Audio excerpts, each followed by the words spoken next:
Hello and welcome back, everyone, to Astra 49 reads Long Live the Pumpkin Queen. I do hope you're enjoying the narration. Please leave a like, share, comment, subscribe, and all that fun stuff because it really does help my channel grow. Now, please bear with me as we muscle through this madness. In Jack's dizzying, wondrous stories of the human world, he often describes cities that stretch as far as the eye can see, towering buildings, bustling, and trains crammed with people traveling from one city to the next, from one country to another. A place thrimming, trimming with noisy and endless. It always sounds terrifying to me. A place too easily to get a place to easily get lost in, probably forever, possibly forever. But when I step through the doorway, it does not seem large at all, just a library. Rather ordinary in size, even smaller compared to the Lullaby Library. Violet couches are arranged in perfect formation beside a fireplace, and a few upholstered chairs set beside a bank of windows with fabric as tightly woven silk, dispatching a sense of meadow flowers and a handsome manor house in the distance. Its well-made fabric I would kill to have for my own flesh. Bookshelves tower above me, with most reaching so far upwards that they seem to be no way to retrieve them. Old tomes no longer reading, no longer pulled from the shelves. I walk to the wall of windows and peer out a green expansion of manicured lawns shimmering beneath the sunlight with flowering trees in a pale white and soft buttery pink. I have no idea where I am. I feel you, honey. I'm trapped in hell. Want to come join me? But from what I can see, the stone buildings where I stand appear to stretch outwards on both sides, massive and sprawling into the garden and beyond. It feels like something I've seen in a storybook. It feels like a castle. I start to turn away from the window to head for the nearest door, but I hear someone breathing low and soft. I'm not alone. I'm right here with you, Sally. We'll get through this together. I scan the room and notice the back of a head resting against one of the upside-down couches, upholstered couches. Facing away from me, someone is sitting in the room, quiet except for her breathing. Tentatively? I move towards her, unsure how she will react to a rag doll in her library, ready to bolt towards the doorway on the far side of the library if this was Halloween night. My appearance would be suitable for drawing out screams, but on this average evening, a rag doll is not something that should be seen in the human world.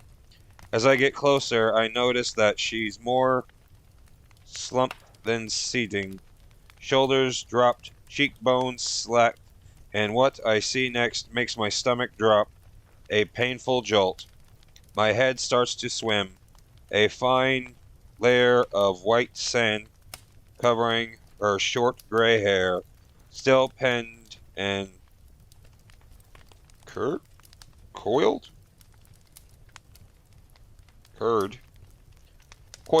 perfectly in place. The sand is scattered at her feet and dusting her past the tailored? Yeah, it's tailored. Tailored clothes. She's asleep, just like all the others, just like the other holiday realms. The Sandman has already been here, to the human world, and my body wants to give out, sink into the floor, and pass my forehead to the cold wood. Everyone is asleep. The small flicker of hope I felt vanished, blown out like a candle. How long how long was he here? And is he still in the human world? A place so vested I can't imagine finding him. As place so vast I can't imagine finding him. Okay, I'm gonna stop you right there. How did he get through Halloween Town, all the other holiday doors, and the human world and put everyone to sleep? Like, how fast is this guy? Damn, Sandman. Living proof you don't skip leg day, I guess. Or floating day, I guess. An inch closer to the woman, feels drawn towards her, pulled. An inch closer to the woman, feeling drawn towards her, pulled. She looks rather serene for someone who's fallen into a sudden baldfill slumber. Around her neck rests a delicate row of pearls. In her ear, a matching set of earrings. She is polished, courtly.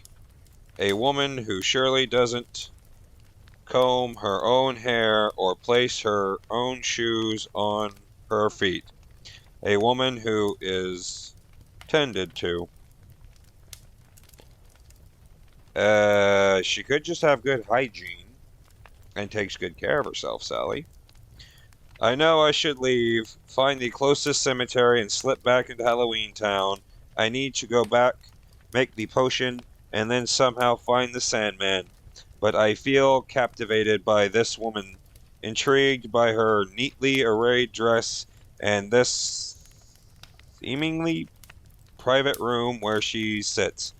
I walk to a desk near a window, touching the small stack of books, poetry volumes, ancient literature books on government and royal standards. Where the hell did you end up, Sally? I turn in a circle and my eyes settle on a painting over the fireplace. I move closer, tiptoe, even through. There is surely no one awake who might hear me, and come to investigate my interests. The painting, I realize, is a portrait of the same woman who is sleeping on the couch. She's a few years younger in the image, her sparkled gray hair curled around her ears, and she wears a long white and gold dress with a sash and several odd things pinned to her squares of paper and silver tunics. And on her head sits a crown, silver and ornamental and shimmering. At the base of the gilded frame is a bronze placard with the words Queen Elizabeth II. I'm sorry, let that sink in for a second there. Did she end up in London? You know what? Just move on, Ash. Move on, right?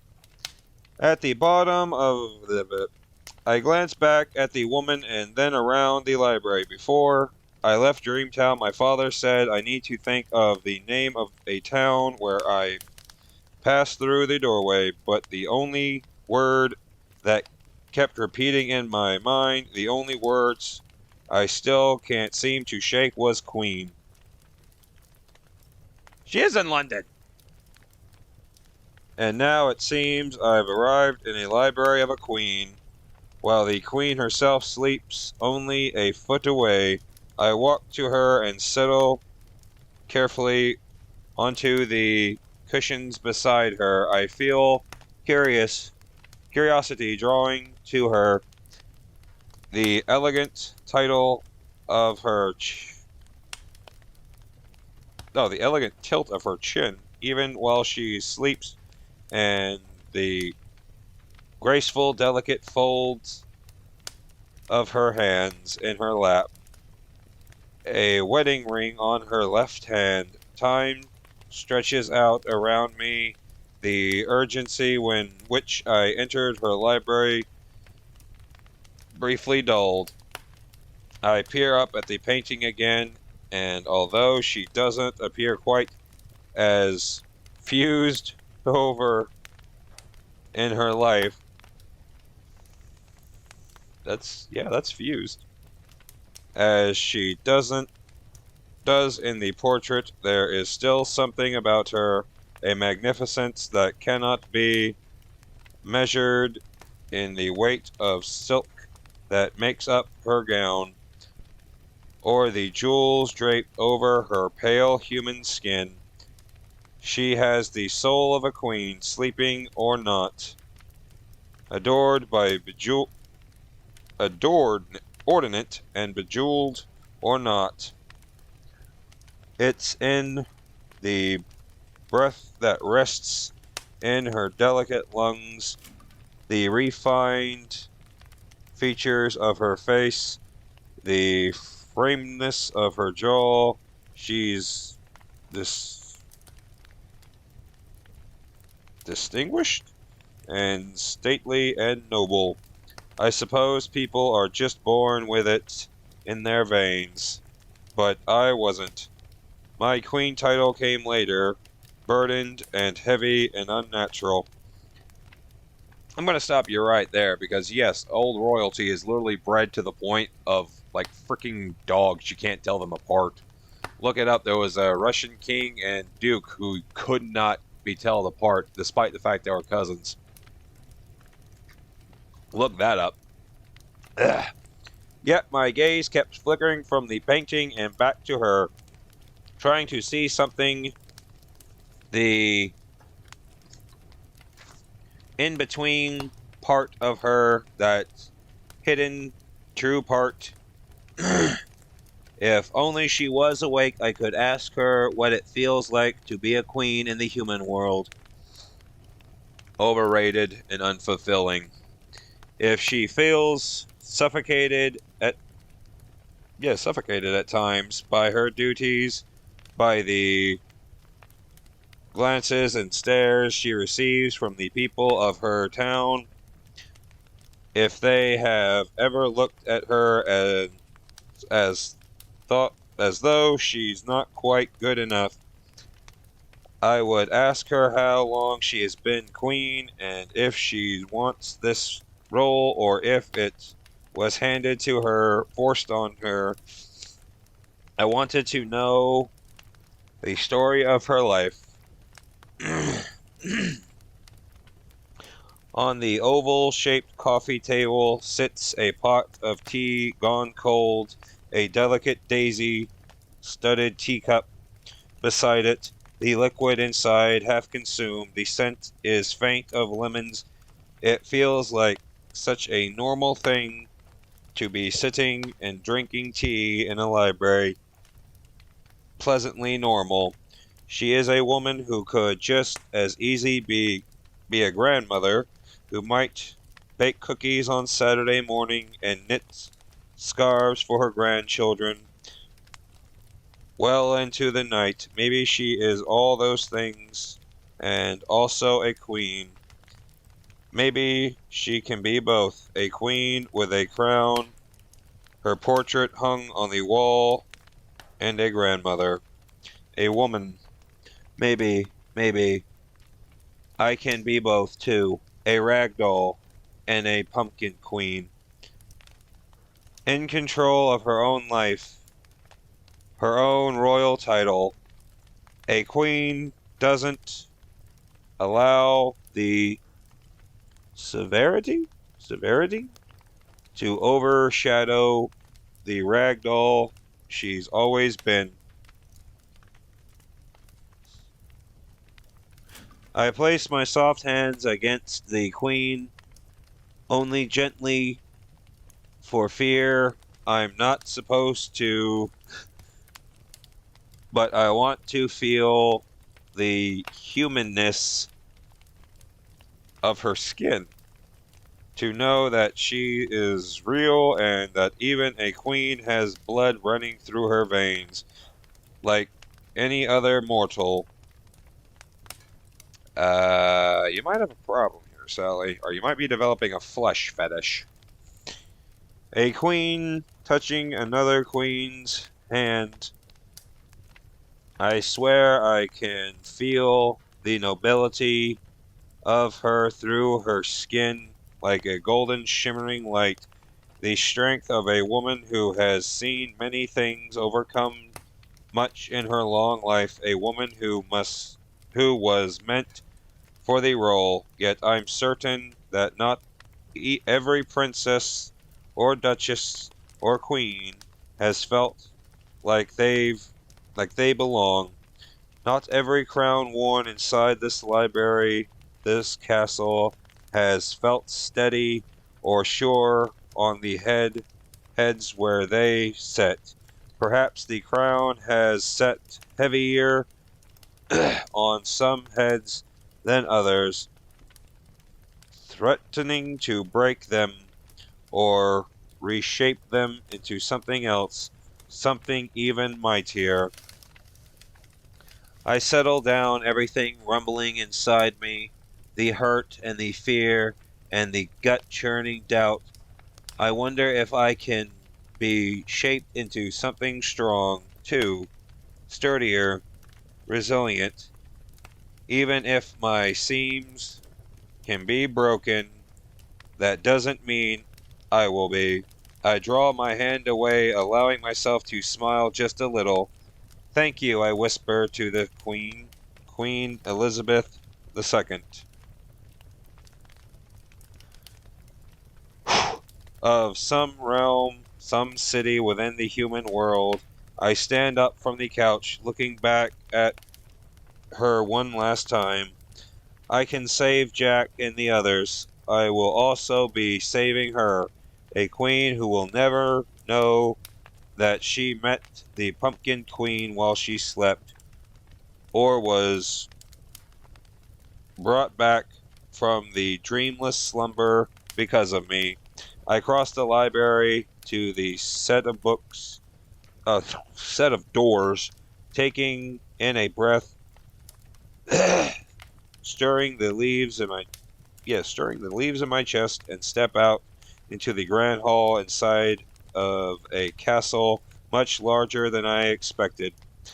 This woman is not just any queen, she might be the queen. Well, considering Queen Elizabeth has been around since before the dinosaurs, long live the queen, and God save Elizabeth, or God rest Elizabeth, I suppose.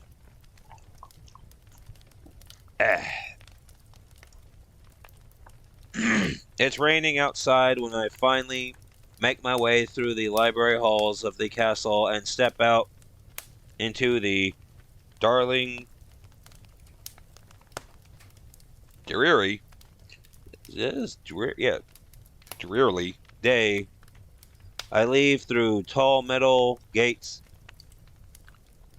past two ordinarily dressed guards lying on the ground, one curled up like a child, the other in his arms spread wide to the overcast sky, both asleep. She is in London. Ahead of me, a wide walkway is framed by green grass and perfectly shaped trees, and scattered as far as I can see are humans dozing on park benches on the sidewalk or in the neatly trimmed grass. All of them dropped cold where they stood, sand thrown over everything, filtering down from trees. Bulges cling to the skin of every person I see. The Sandman has already been here, everywhere. Even if I stop him, they will all stay asleep forever. If I can't stop him, they'll all stay asleep forever. I bite down on the ache inside me, the fear and gravity of what I must do, and what will happen if I don't, if I fail. The burden rests solely on me. I release the thread on my wrist, stepping past the gate. I have to find a way out of the human world and break into a run. I break into a run, sprinting down the long thoroughfare, fine, past sleeping bodies until the lawn gives way to a building built much too close together. She is in London. I have to find a cemetery or graveyard. Even a church will do. If someone has been buried there, I turn into a wide concrete road and keep running. Jack was right when he said the human towns are unlike any in the holiday realms. They are much, much larger, but as I make my way up the streets searching for anything resembling hallowed lands, a place where humans have buried their dead, everything is eerily quiet. Only the sounds of birds and the soft rain against the street. So, can the Sandman not put animals to sleep? Does Dream Sand only work on humans and holidays creatures? Or could he just not get to the birdies? I pass on, searching down the rows of brick houses stacked side by side, shops with open signs in their windows, but everyone is asleep inside. When I reach the corner of a side street, I turn left and then right. I have no idea where I am. I spot a library set back from the street, but I know that I can't return to Dreamtown now, even if I want to. To the doorway back to the Lullaby Library is surely been destroyed. No going back, only forward. I pass a market, a hair salon, a clothing store with an array of oversized handbags and colorful shoes with sparkling necklaces in the window displays. Still everywhere, people are asleep, snoring, clutching paper cups of coffee spilled onto the ground. Some sitting in automobiles slumped against steering wheels. The cities sit entombed in silence. No car horns or wailing babies, or the trum of human activities. Nothing. How does she know what a car? Oh, that's right. The mayor has a car on Halloween. Oh, I'm an idiot. At least as the light in the sky begins to dim, the doubt grows larger inside me. I finally spot an old stone archway, a high wall, and through it I finally Found what I've been looking for. Relief shudders shooted through me, and I gulped down a breath as I step through the archway that reads Brotham Cemetery? Brotham. Brotham. I'm probably going to catch hell for that one. And into an expanse of land dotted with carved stones, a graveyard. It's the largest cemetery I've seen, a place Jack would surely love. A long rectangular of green lawn lay in rows and rows of old moss-coated and weather-worn gravestones. Rain pours the earth, and the cold tickle of air against my neck reminds me of the cemetery in Halloween Town.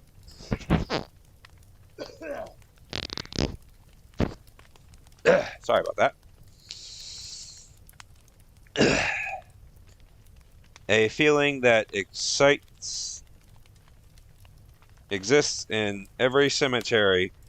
It seems that hints of death, of sorrow, of life brought to its end, but I don't have to go far before I find a small stone statue, an ornate mausoleum with spirals along the roof line and a copper door, tarnished green from rain, a tomb where the dead are placed to rest. I glance up past the cemetery, glistening in the wet air. I've passed through many realms, all the way to the human realm, to a city made of strangely silent, and now this mausoleum is my way home, a way back to Jack. I feel the leaves stir in my chest, knowing how close I am to finally seeing him again, and I pull open the door into the tomb. The cold air inside feels like winter air and dark absolent.